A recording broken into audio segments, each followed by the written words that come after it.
आपका व्यवहार वह दर्पण होता है जिसमें आपकी अहंकार और आपके संस्कार दोनों की झलक साफ दिखाई देती है। और वो कहते हैं कि आपकी प्रतिभा आपको शीर्ष तक पहुंचाती है, और ये आपका व्यवहार सिद्ध करता है कि आप वहां कितने समय तक रहते हैं। बोला, हवा में ताशों का महल नहीं बनता और रोने से बिगड़ा मुकद्दर नहीं बनता।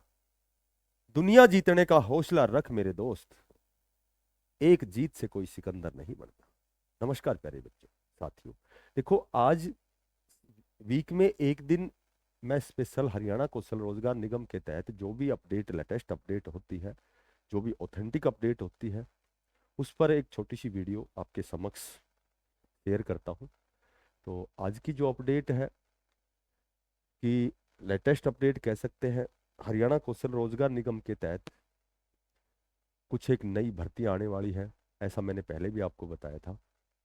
उसके साथ ही जो भी कर्मचारी हैं जो हरियाणा कौशल रोजगार निगम में कार्यरत हैं बहुत लंबे समय से, 5 साल, 7 साल, 10 साल, तो लगातार वो जॉब सुरक्षा एक्ट का इंतजार कर रहे हैं। हालांकि कुछ एक विभागों में दे भी दिया गया था।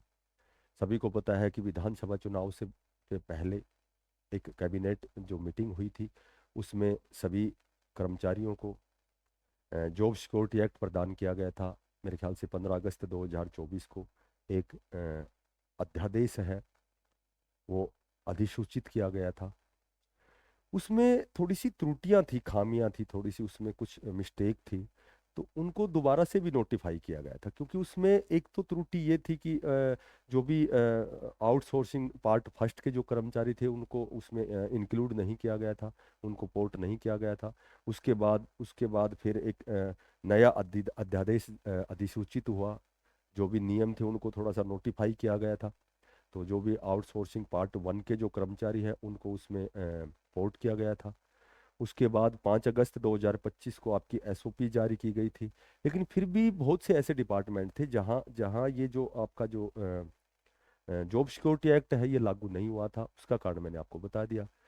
तो अब फिलहाल जो हमारे माननीय सीएम साहब हैं, उन्होंने मुख्य जो प्रधान सचिव हैं राजेश खुल्लर जी को ये जिम्मेदारी सौंपी थी कि भाई आप पोर्टल तैयार करें, ताकि जितने भी बोर्डों में, निगमों में, जो भी विभागों में जो भी कार्यरत जो एचकेआर के कर्मचारी हैं, उनका जो डाटा है, जो उनके जो डॉक्यूमेंट्स हैं वेरीफाई होने के बाद और एचआरएमएस जो पोर्टल है उस पर अपलोड किए जाएं। तो वो आपका जो मंगलवार को जो है इसका जो कार्य है संपन्न हो गया है, आपका पोर्टल बन गया है। और आपने काल की जो देखी होगी, बेटा वो लगा दिया था उसमें, कल की आपने जो देखी होगी कि अगले वीक में जो माननीय हमारे सीएम साहब हैं वही उनका शुभारंभ करेंगे।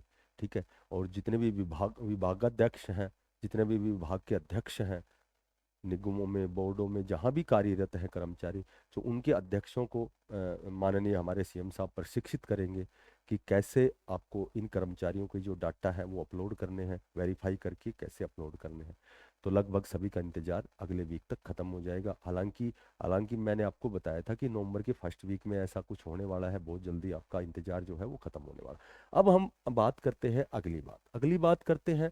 तो बहुत से ऐसे भी साथी हैं जो जेबीटी के हैं, टीजीटी के हैं, पीजीटी के हैं, ठीक है, या फिर और भी सफाई कर्मचारी हैं, या फिर मैं बात करूँ तो ड्राइवर हो गए, क्लर्क हो गए, या फिर योगा टीचर हो गए, सफाई कर्मचारी हो गए, डाटा एंट्री ऑपरेटर हो गए।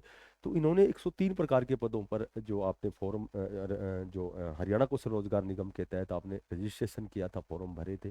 तो ऐसा तो कई बार भी वीडियो में मैंने क्या सभी ने बता दिया कि बहुत जल्दी आपके आने वाले हैं, इस वीक में आने वाले हैं। ठीक है। लेकिन हमारी बातें गलत हैं। और जो हमारे उच्चाधिकारियों द्वारा जो कमिटमेंट किया जाता है बार बार विधानसभा सत्र के दौरान भी किया जाता है। अभी एक डाटा भी आया था, लगभग 6,500 का आपके शॉर्ट लिस्ट के मैसेज आएंगे। तो इस तरह की चीजें गलत भी हो रही है, सही भी हो रही है। लेकिन सच्चाई ये है कि अब आपका रास्ता साफ हो चुका है। क्योंकि अभी जो विधानसभा मीटिंग हुई थी, अभी उसी में आपके जो नियमित अध्यापक है उनकी ट्रांसफर जो ड्राइव है वो बहुत जल्दी खुलने वाला है। उसका शेड्यूल बहुत जल्दी जारी होने वाला है। सीएमओ द्वारा हस्ताक्षरित होने के बाद में आपका जो शेड्यूल जारी होगा, उसमें जो भी कंडीशन है, लगभग आप सभी साथी जागरूक हैं, सभी को पता है कि उसमें क्या क्या जो पॉलिसी बनाई गई है।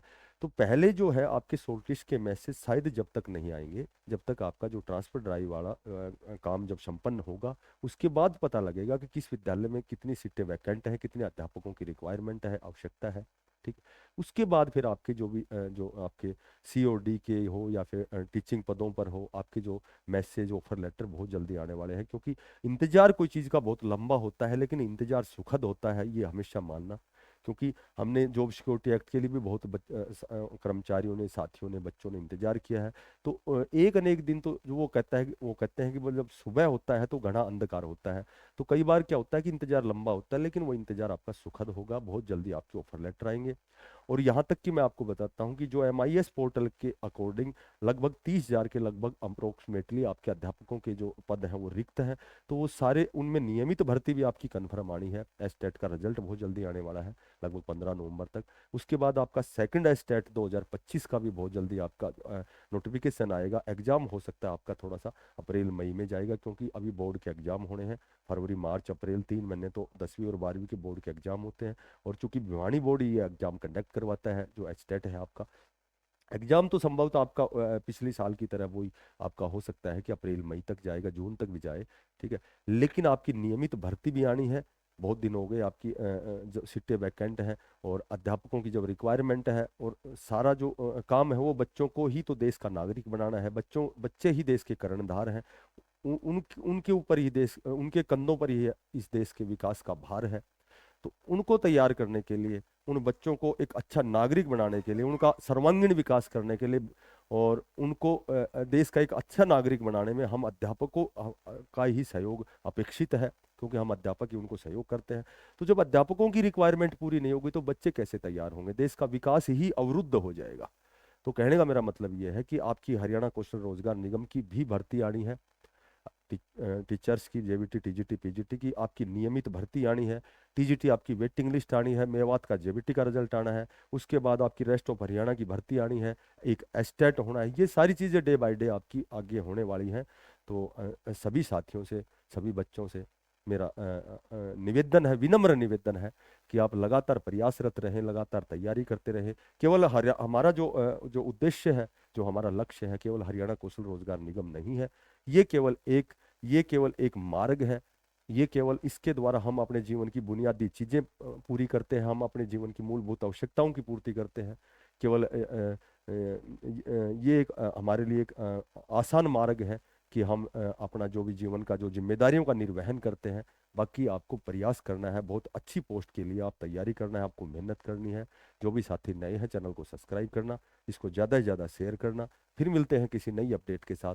तब तक के लिए सभी बच्चों को, साथियों को, सभी को बेस्ट ऑफ लक, सभी को धन्यवाद। राम राम।